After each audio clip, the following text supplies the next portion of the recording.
Today we're going to find out just how far every single God boosted tower can get here in BTD5, and if you didn't know, by playing on the map Overthrown in this game, you can actually use, well, either one of these thrones to give any tower placed on them 5 times its normal attack speed, along with a much more measly 15% extra range as well. But that's only the first part of God boosting it, and you guys are going to see just how crazy things can actually get. But I was also thinking, since we have 2 thrones on this map, I might as well place a tower that's upgraded to 4-2 on the left throne, and then the same tower that's upgraded to 2-4 on the right, so that way they can work together and make things a little bit more interesting. And of course, just like with any challenge where I involve every single tower in the game, I'm going down the list in order, so we're starting off with the Dart Monkey, which is going to definitely be interesting to see. I'm not really too sure what to expect, but what I was thinking that we could do is actually see just how far they'll get with the boost from the thrones, along with this village that I have as well. But what I won't do is use the overclock or call to arms abilities that are going to make them attack 4 times faster than they already are, because what I want to see is basically how far will they get without them, and then how much further will those abilities be able to push them. Because honestly, it's already crazy to have all the buffs that we do as it is. Not just the thrones giving 5 times attack speed and 15% extra range, but of course, I'm also using the specialist building for each tower as well, which usually includes another 10% increase to attack speed or range at level 2, and then the monkey village I placed also gives them another 15% extra attack range and attack speed from its left path upgrades, along with 1 extra pierce from the tier 1 right path, plus the ability to pop any balloon type, although that doesn't really matter for this challenge anyways. But if you've watched some of my previous videos, you will know that the MIB also has an interesting quirk where it will allow for any upgrade that normally deals extra damage to ceramics or Moab class balloons to now do so to both. And of course, the Juggernaut Dart Monkey on the left deals 5 times more damage to ceramic balloons than normal. So it should be no surprise that they easily tore through the first ceramics on round 40, but also the first Moab on round 46 as well. And once the Dart Monkeys had beaten easy mode, I figured I would start using the Super Monkey Fan Club ability as well, which is really cool in this game because the Dart Monkeys will maintain their main attack while also gaining the Super Monkey Darts whenever the ability is active as well, making it a lot better than if it was simply replacing their main projectile instead. And with that ability active, the first BFB was no problem on round 60, nor were the packed ceramics on round 63. But that didn't mean we were out of the woods yet, as we did end up leaking a few lives against the Moabs on just round 65. Although to be fair, the God boosted Dart Monkeys were able to keep pushing for a bit, getting through some tougher rounds in the process, but they would end up getting completely overwhelmed by all the Moabs and BFBs that head your way on round 77. So what happens when we give them another 4 times extra attack speed, not to mention double their pierce with the call to arms and overclock abilities? Well, as you'd probably guess, round 77 was no longer a problem, and I also did restore our lives back up to 600 just because there are some rare cases where a tower barely loses, and I wouldn't want that to be the reason why. But as far as the Dart Monkey goes, our 2 fully God boosted towers were able to push through the most difficult standard rounds without all that much trouble, including the 50 Moabs and 10 BFBs on round 84, as well as the first ZOMG that you face on round 85. After that is when true free play begins in this game, as that is the last round of hard and impoppable mode in BTD5, and afterwards you begin facing random assortments of ceramics and Moab class balloons, which gain a bit of extra speed, and the Moab class balloons gaining extra health as well every single round. And thus, it was just on round 88 that the fully God boosted Dart Monkeys ended up losing for the first time. And I say first because with these challenges, I always give any tower that makes it to free play 3 total attempts since the rounds are random. And sure enough, the second try would actually see us making it through round 88 this time, although just barely to be fair, before ultimately losing to 89 on both the second and third attempts. Now, I can't really say I was too sure what to expect when it comes to the Tack shooter, mostly because they don't have a very large range, but it is pretty cool to see the Ring of Fire with 5 times attack speed, and you can only imagine how it's going to be looking later on. but in the meantime, they were handling the early game pretty easily.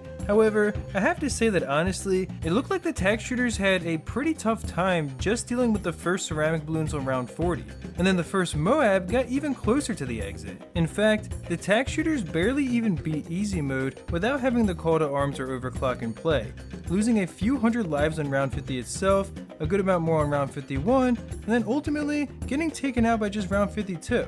Now, to be fair, at this point, I realized that I had failed to activate their specialist building as well, which does give it the standard 10% increase to attack speed and 1 extra pierce, but even with the building, there really wasn't much of a difference. So now it's time to see if fully god boosting the Tack shooters is going to make them that much stronger. And well, round 52 certainly looked a lot easier at least, but you can still tell that the ceramics have a good chance of getting by most of the projectiles being thrown their way on the side of the blade shooter. And that makes sense. I mean, even with 20 times attack speed, it is still quite a cheap tower. Now, the Ring of Fire seems to be a lot stronger against the regular balloons, but check this out. On round 65, when we had to face 2 BFBs at once, it was actually the reason we lost, with the blade shooter being stronger against the Moab class balloons. And I figured I should at least try one more time, which did actually allow me to survive round 65 with just 64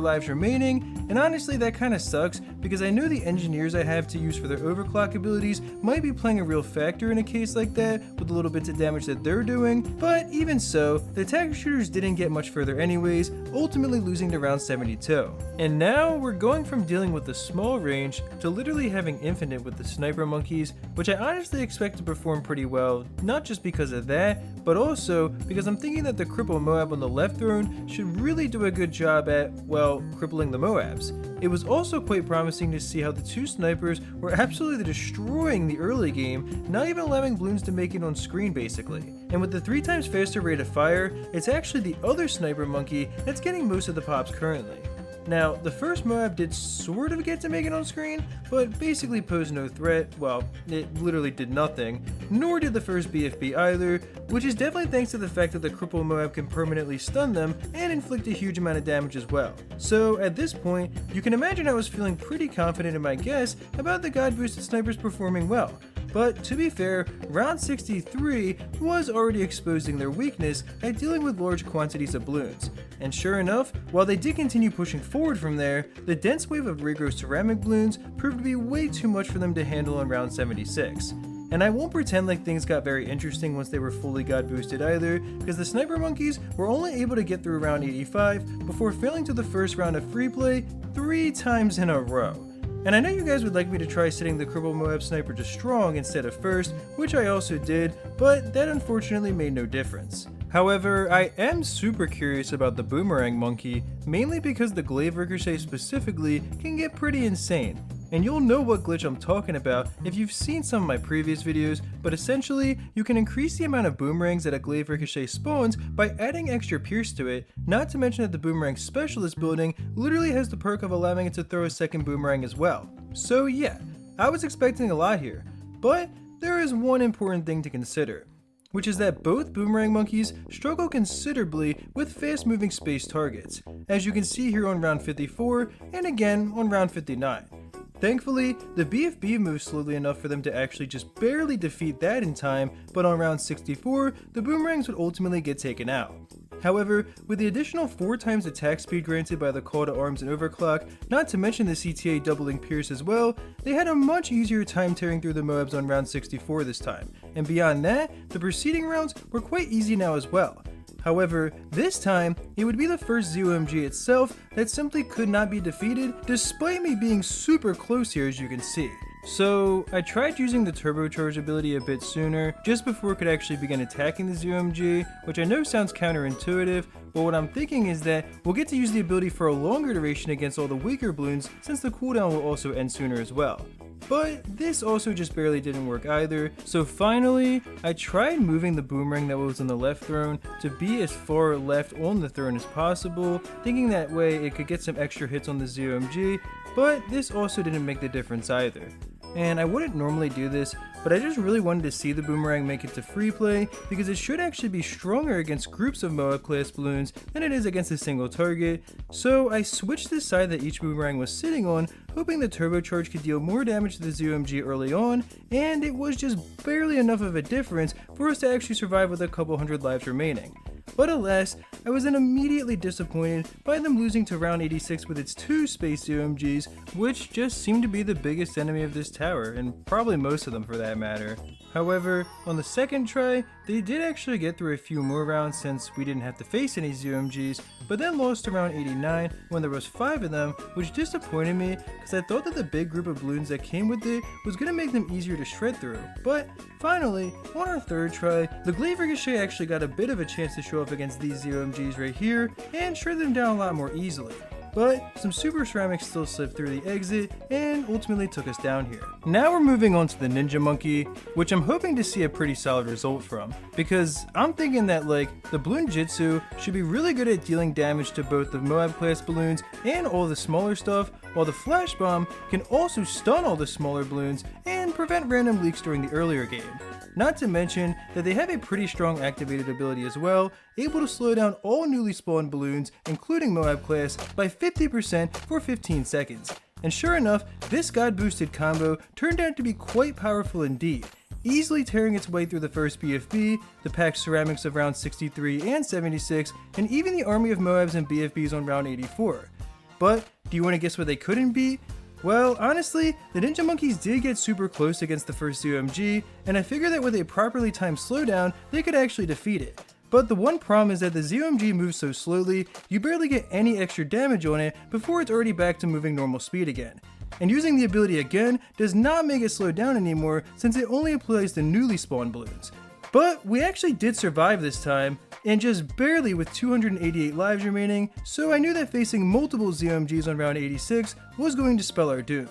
And then I got a little bit worried because I was only using the call to arm ability for a minute since I was walking with my laptop from one room to another, so I couldn't really do both abilities because I kind of needed both hands free, but the Ninja Monkeys could barely even survive for a single round with the CTA. However, that must have been a fluke or something, or maybe they just needed the overclock as well, because afterwards, it was smooth sailing through the round 90s, and on round 95 specifically, I remembered to restore my lives back to 600, but I had also lost 104 lives on that round specifically as well, so I actually made it 496 instead. And at this point, the Ninja Monkeys have already set a new record. But just for good measure, they got to round 100 before losing for the first time while fully God boosted. And then they also failed here for a second time before barely clutching the round on the third attempt along with round 101 as well to ultimately let them reach round 103. And I have a feeling that the bomb tower will also be quite powerful, considering that the left path has a huge blast radius that stuns non-Moab class balloons, while the right path is, well, literally called the Moab Assassin. Not to mention that its third tier upgrade, the Moab Molder, is going to be inflicting 10 times extra damage to both Moab class balloons and ceramics, along with its 5 times extra attack speed from the throne. So yeah, just like with the Ninja Monkey, these two bomb towers were able to handle the early game with ease, without even needing another 4 times extra attack speed. And just like you'd imagine, they worked together quite well also, which meant that even as we got further into the game, each round was falling quite easily. In fact, the first ZOMG on round 85 wasn't bad at all, and then we just barely lost to all the Moab class balloons that were sent our way on the first round of free play. So I figured I would try using the activated ability that briefly doubles their range, which you get from the Bomb Tower Specialist building, to see if that could actually help us survive any longer on its own, but honestly, this loss ended up being worse. But I was figuring that with the call to arms and overclock abilities, we were going to be able to get a lot further, but honestly, we only managed to push up to around 95 on the first attempt, which still felt a little bit low. And maybe that was some sort of fluke, because the second try would end up proving to be much more fruitful, with us gaining an additional 7 rounds against the Bloons. And even when we lost on round 102, it was very close as well. And then on the third try, we had an even closer call against round 103 until the very last ZOMG managed to take us out once again. Now, I know the Ice Monkey is going to be interesting, and if I'm being honest, probably, well, not very good either. But against the regular balloons, it was really funny to see how the viral frost on the left would hold everything in place and slowly shred it down into nothing, which meant that getting through the first 45 rounds was quite trivial, even if it took a little bit longer than normal. But then, the first Moab proved to simply be too strong for the Ice Monkeys to beat at all, even with 5 times attack speed. And to be fair, I didn't use their slowdown ability, but even with it, there was still no luck. And honestly, I'm not too sure how the first BFB is going to be, even with the call to arms and overclock in play now. And I think that is only confirmed by how much the Ice Monkeys struggled in round 50. Then on round 53, I actually lost again, but it was because I didn't time the slowdown correctly, and going forward wasn't easy either, but I would consistently have a Moab here or there that I couldn't slow down, and then it would end up being just fast enough to get a ceramic or other small balloons to leak through. But they did actually manage to get to round 60, and surprisingly, the Ice Monkeys just barely defeated the first BFB as well. However, on round 62, I ended up losing again. And I know they don't have any shot against the first UMG, but I wanted to see if selling and rebuying the Arctic Wind Ice Monkey to get its ability back more quickly could help at all. And I'm not going to be doing this for all the towers because it's not supposed to be a micro challenge. And regardless, while they did beat round 62 this time, the 2 BFBs at the end of round 65 would still prove to be too much anyways. Now, of course, the glue gunner really cannot pop Moab class balloons at all, sadly, no matter how much you god boost it. But I did want to see whether they could even get to round 46 in the first place, which ended up being quite interesting if I'm being honest. And that's because their specialist building actually began holding the glue gunners back, since it allows them to drop glue on the track, but the thing is, that glue pops balloons too slowly to actually be very useful. So I had to disable the specialist building and then even sell the 2-4 glue gunner with its own equally weak corrosive glue so that our other glue gunner could hit every balloon instead, which did allow it to reach the first Moab. And the next tower feels even more sad as the Buccaneer has no way to even be placed on the thrones at all. It is clearly small enough to fit there, but of course it needs to be placed on water and you literally can't even use the portable lake on this map at all. Not that it would fit on the throne anyways. But instead of skipping the Buccaneer entirely, I figured that it would simply make sense to test any tower that doesn't get to be throne boosted on the longest map in the game, Express Shipping, and at the very least, I'll still be boosting them with the call to arms and overclock of course as well. And I'm also hoping that this map being so much longer than Overthrown can sort of make up for the lack of throne boost itself, which seems to be the case, as our 2 Buccaneers got up to round 83 without even being boosted by anything besides the normal village buffs themselves. And then they managed to not only reach free play, but push up to round 95 before losing again. Although it also seemed like the airplanes from the aircraft carrier were slowly decreasing from 3 to 1, and sure enough, on the second try, I definitely noticed this as we went from round 95 to 100, so I figured I would start resetting the game when I noticed that happening, and ultimately, we were able to get up to round 103, but I'm also not sure if the airplanes were actually disappearing or simply being stacked on top of each other instead. I really have never seen this before if I'm being honest with you guys. And now we're going on to the Monkey Ace, which I think we should start calling the Runway Monkey.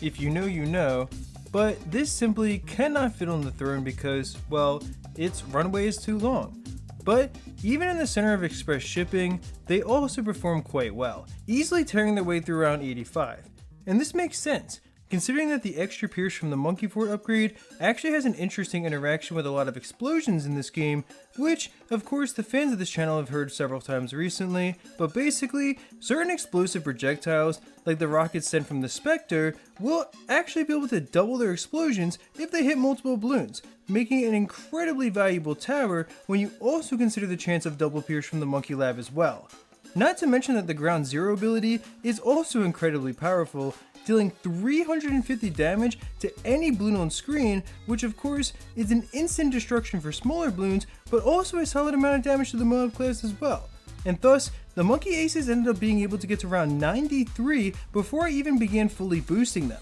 which is crazy enough. But then, with the CTA and overclock, they just kept on pushing further and further, breaking the 100 mark pretty easily before ultimately making their way all the way up to around 111. And in order to survive at this point, I really had to make sure I used the ground zero ability to clear out ceramic balloons before they can leak, but the problem is that they tend to come back too quickly before I get another ability use, which led to me losing again on round 112. And then again on the third try, I was able to get through one more round, but ultimately, I just couldn't keep up with the balloons at this point on round 113 either. And now, getting back to the map Overthrown, we have what I can only imagine is going to be the most powerful tower of them all, which is of course the Super Monkey.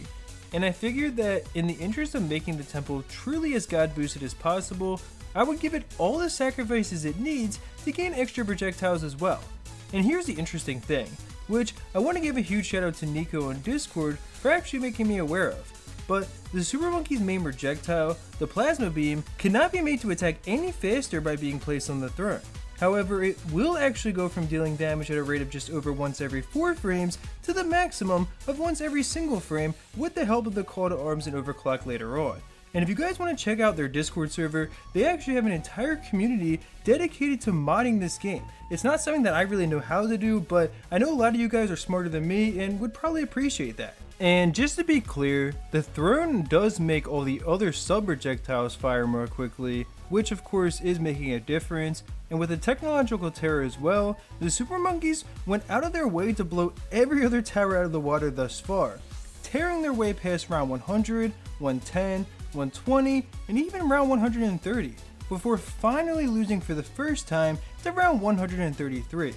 And of course, this is already a record as it is, but with them fully god boosted, we only managed to push this number to an even more insane level. On round 146 specifically, things got pretty crazy, with this huge wave of 0MGs that felt basically endless, but still, the Super Monkeys kept soldiering on. And then, on round 153, they actually did leak some lives, and I could tell that we were finally reaching the true end for the Super Monkeys. And sure enough, they literally ended up losing on the next round, which happened again with their second try, but on the third attempt, they did manage to push their way one round further, making it up to round 156 before ultimately failing. Up next, we've got the Wizard Monkey, which is pretty cool honestly, because it ends up getting a ton of different projectiles that get to be god boosted, since each of them throws a projectile made of energy, a fireball, a lightning bolt, and thanks to their specialist building, an additional energy attack as well.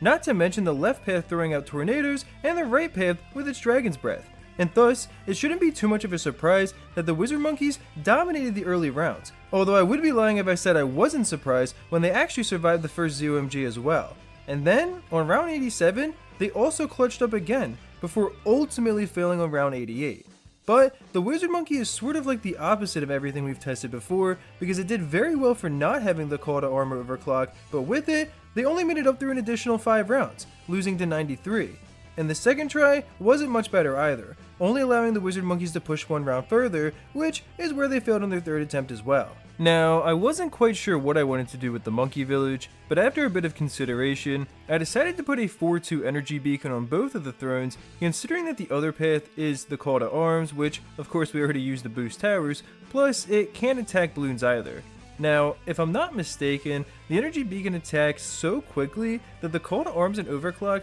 aren't even going to make a difference. But as far as the early game goes, the villages were kind of tearing it up, and of course, they do have a gigantic range thanks to the premium upgrade bigger beacons as well. And with it, they easily obliterated everything before the first Moab, and surprisingly, didn't do too bad against that either. And I was really surprised to watch them actually take out the first BFB as well, although at this point, you can see that the energy beacons are nearing their end. And sure enough, the packed ceramics on round 63 ended up taking them out. And to prove my former point, I tried using the overclock and call to arms on them just for it to make no difference. Now of course, the banana farm doesn't fit on the throne, not that it really matters though, considering that this tower doesn't have any way to deal damage to the balloons either. But what we can do is actually turn on the Healthy Bananas Premium upgrade, which will allow each fully upgraded banana farm to generate an extra 7 lives per round, and let them survive as long as possible.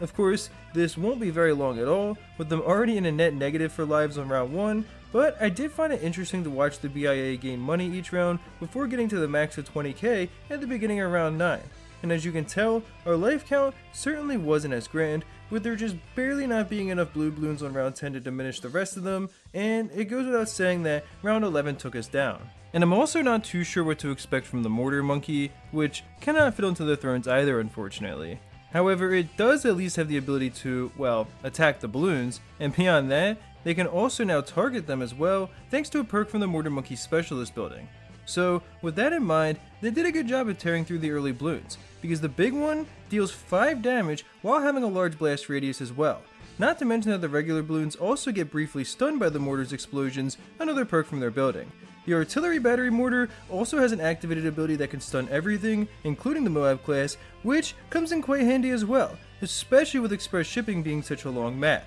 But as we pushed on further, the mortars did start to show some struggle against the Moab class, with them getting closer and closer to reaching the exit, before ultimately they lost to the assortment of Moabs and BFBs on round 77. But thankfully, 4 times higher attack speed is definitely quite the buff, which made it much easier to get through this round, along with the much larger group of Moabs and BFBs on round 84. But you can see that even now, the first ZOMG on round 85 took quite some time to actually pop, although it did eventually happen. But once we got to free play, the mortars could only briefly keep up before getting totally overwhelmed by having to face multiple ZOMGs on round 89. The second try was a bit luckier, with a much easier round 89, along with a couple more ZOMG list rounds as well, and I honestly thought we really had a chance here on round 92 when I saw the ZOMGs getting popped pretty early, but we ended up just barely losing instead. And the third try was even worse, in the sense that we popped the ZOMGs even earlier this time, but still ended up not being able to handle the last few Moabs.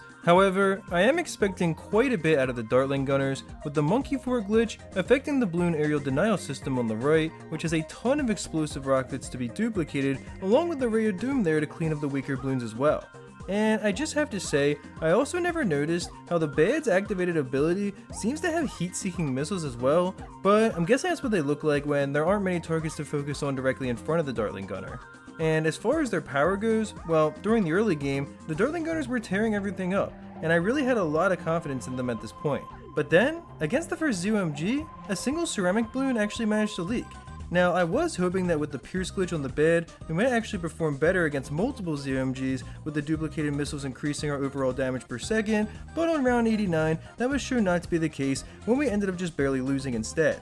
Now, I wasn't sure if I could get any further by taking control of their aim, but after beating round 89 because it was easier, I found that on round 90, I was getting so much less damage on the main balloons because of constantly chasing the smaller stuff, and I honestly think that having them pointed down the center where all the balloons converge is what I should try to do for as long as possible.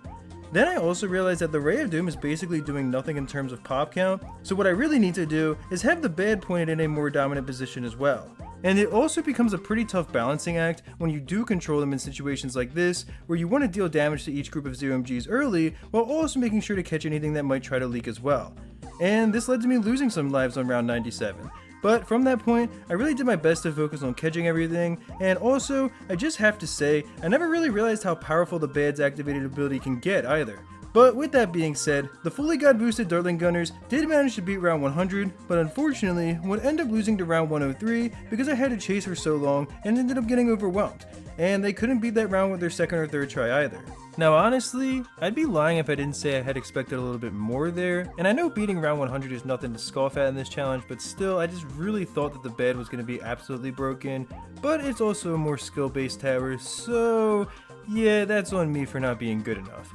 However, the Spike Factory should legitimately be insane, because the way it gets affected by Pierce upgrades is to simply add more damage to its spike piles. And of course, the left path spiked balls will do extra damage to ceramic balloons, while the right path Moab Shredder spikes will do extra damage to Moab class balloons. And anyone in the comments can feel free to correct my math on this, but each spike pile starts off dealing 5 damage, which is doubled to 10 by the bigger stacks upgrade, increased by 50% with their specialist building up to 15, along with dealing 3 times higher damage against Moab class, and now ceramics thanks to the MIB, if we're specifically talking about the Moab Shredder spikes, and then they also have a chance of being doubled to 90 damage from the attack damage laboratory perk, with an additional +1 from the Monkey Fort as well. So yeah, needless to say, my expectations were pretty high. Hopefully the monkeys don't feel too much pressure, but honestly, they shouldn't because the Spike Factories managed to clear the first 85 rounds without even being fully god boosted. And I also liked how they weren't lagging the game at all either. I was worried they might produce so many spike piles that it would happen. but alas, I was a bit disappointed by them actually losing to round 87 for the first time, but I did really want to try something, which was to see how much further they could get just having the call to arms ability, which normally I wouldn't do, but I think that with both doubling the attack speed and pierce of them, aka 4xing their damage per second, we'll already see a huge difference. And yeah, sure enough, the spike factories were going crazy now, not only making the round 80s look like a joke in comparison to before, but also pushing quite a bit further as well. Past round 100, 105, and even round 110 before finally the spike factories got taken out on round 112 now. And with the overclock now in play, things only got even more insane, as they pushed all the way up to round 121 on their first attempt, which is also where they lost in the second, before making it one extra round further in the third try. Now, the helicopter is yet another tower that cannot fit on the thrones, even with its specialist building making the landing pad 20% smaller, and honestly, if the village can fit here, I think the helicopter should as well, considering its shape is literally more optimal for a square throne. But on express shipping, I initially had the Apache Dart ship set to pursuit, but quickly realized this was a mistake because the other helicopter is generating extra lives for us with every other ability use, and thus, we should really have them as far away from where the balloons spawn as possible so that each round takes longer to finish. And I have to admit, I was kinda surprised by just how long they could survive like this, getting through not just the first Moab, nor just the first BFB, but even the first ZOMG just barely got taken out before it could take any of our 5,243 lives as well. However, we did immediately lose all of them to the first round of free play, so I got out of the game, set each helicopter to pursuit, and began using the call to arm and overclock abilities as well.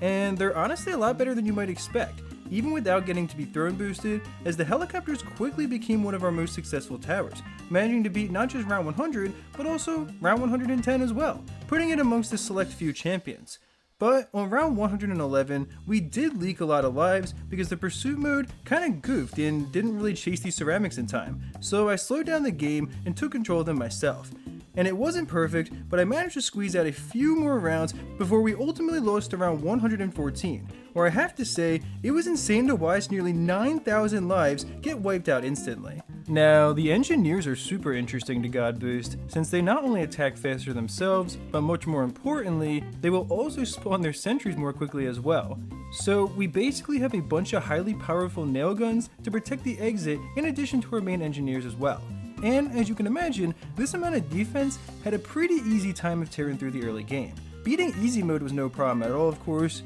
nor was the first BFB, and honestly, I was kinda surprised by just how easily they defeated the dense waves of ceramic balloons as well. It goes to show just how powerful it is to have thousands of projectiles flying through the air at once. Go figure, right? Now, when they had to face the first ZOMG, I used the engineer's own ability to overclock each of them, and it was honestly quite easy to defeat with that. However, they immediately lost to round 86 right after. And this got me curious. How much can the overclock ability actually help them out? And to find out, I started letting the engineers go forward with just the call to arms ability like I had done with the spike factory, which was doing quite a good job in its own right, with the engineer already joining the exclusive club of towers that can surpass their round 100 mark. And ultimately, they were able to get to round 106 without the overclock ability before finally getting overran. So then, is the overclock going to make a difference? Well, the answer is a resounding yes, especially when you see just how well the engineers were able to perform against these huge waves of ZOMGs on round 113. Now, 115 would see the balloons get quite close to the exit, which I know means one thing: we're nearing the end. And yeah, on round 118, the balloons were simply way too powerful to defeat, which was the theme not just for our first attempt, but all three of them instead. Now, we've had some really strong towers recently, but I wouldn't expect the same from the Bloonchipper because I don't think you can actually increase their attack speed in the same way as other towers. They don't deploy a projectile and still take the same amount of time to spit out balloons after sucking them in from what I can tell, and thus, we already were leaking balloons by round 39. And to be fair, I hadn't been using their suction ability, but even with it, we leaked a ton of lives on round 47 because it doesn't actually help very much at all. And then on round 48, it arguably just delayed us losing if anything. And yeah, just like I was expecting, the overclock and call to arms basically did nothing as well. We did survive round 48 this time, but the extra damage from the engineers definitely contributed, and we immediately got destroyed on the next round anyways. So yeah. And finally, we have the Monkey Submarine, which of course is in the same boat, or I guess the same lake, that the Buccaneer was. And after a moment, I realized I didn't even have the 4-2 set to be submerged, so the first camo balloon tried leaking, but I made sure to execute it with a literal nuke from the first strike activated ability before it could. And with things fixed now, we kept on pushing forward quite easily. And I also started using the first strike ability regularly as well, which is incredibly powerful and helped us out a little bit for sure. But unfortunately, it can't do so much against groups of fast moving targets, with the super ceramics destroying us by just round 54. But at least when you lose early, there is always more room for improvement, and sure enough, with the CTA and overclock, they took care of that round and the following ones quite easily. But after beating round 74 specifically, I realized that I should actually sell and rebuy the 4-2 submarine so I could use the glitch where you submerge it as a 4-0 and then upgrade it to a 4-2 to get extra reduced ability cooldown for a first strike. And going forward, we were surviving, but the rounds were certainly getting tougher, even before free play, with us actually losing to round 83.